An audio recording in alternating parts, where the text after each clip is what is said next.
Kung maaari, gusto mo bang lubusang makalimutan ang mga failed relationships mo? Lahat kayo may mga exes. Ives, meron ka? Gali, meron ka Yes, din? meron. O, simulan natin kay Ron. Kung maaari, gusto mo daw bang lubusang makalimutan ang mga failed relationships mo? Yung mabubura talaga siya sa iyong memorya.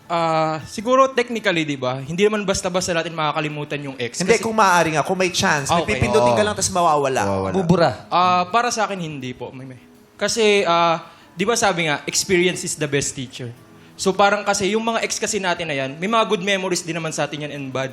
And at the same time, dyan kasi tayo natuto kung ano tayo ngayon. So kasi, balang araw, darating yung panahon na magiging kwento na lang sila. Kaya para sa akin, hindi ko titigilan or kakalimutan yung mga failed relationship. Wala kang gustong mabura. Yes. Because experience is... The best The teacher. best teacher. If experience is the best teacher, ba't nag-enroll ka? For experience teacher.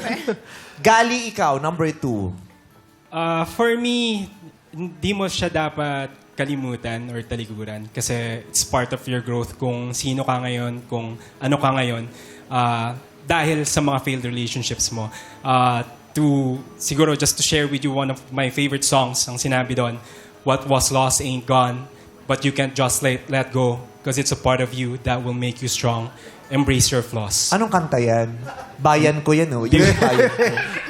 Beautiful Scars by Maximilian. Beautiful scars. Beautiful scars. All over the Yeah. world. girls yun.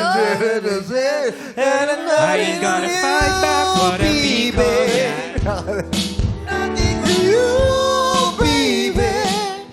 So wala kang kakalimutan. Ayaw niya. Ives.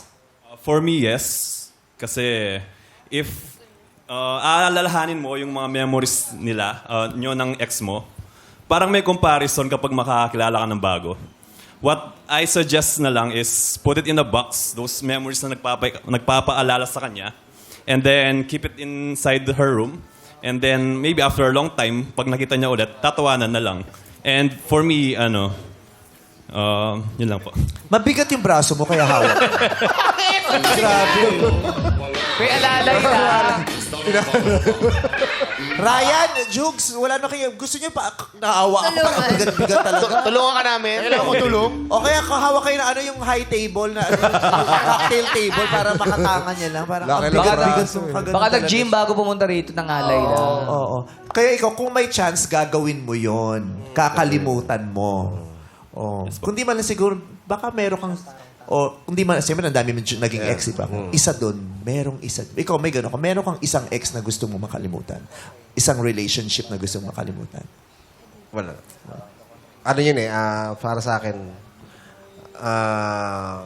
naaalala mo yun, kailangan mo rin alalahanin yun para hindi mo na magawa dun sa... May script ka ba di sa taas? Kasi, Wala. prompter ka. Di ba, minsan parang inaalala yun, para hindi na mangyari ulit. Di ba? Eh, di, kasi yung iba sa sobrang bigat, di ba? Hindi mo naman sila masisisi kung bakit. Kung maaari lang, wag ko siyang maalala o wag kang maalala kung ano man nangyari noon, hindi ko naalahanin. Ikaw, Jackie, meron ka? Wala. Wala din. Okay lang din ako. Kasi yung mga nangyari na nung nakaraan, may lesson yan eh. Baka pag binura ko, pati yung lesson, hindi ko na maalala. So, tabi lang natin yan dyan. Tama. Ba talaga si Jackie? At saka, di ba, lahat daw ng pangyayari at saka lahat ng tao nakakasalumuha mo, magkakadugtong, may connection sa isa't isa. Pag may tinanggal kang isa doon, hindi mo na mauunawaan kung saan nagsimula yung connection mo dun sa iba na sumunod dun. Kasi di ba, yung konektado yan, lahat ng nakasalamuhan natin, magugulat ka kung pag-aaralan mo lang talaga, lahat sila konektado. Para siyang mapa. Galing ka rito, hanggang sa mapunta ka dun sa gusto mo. Tapos, Ang pangit pala ng kamay mo. Wow, Dati ka bang leprechaun? Morgan, hugis kandila yung kamay mo. Magaganda ang mga sagot nila. Sinong bibigyan mo ng green flag?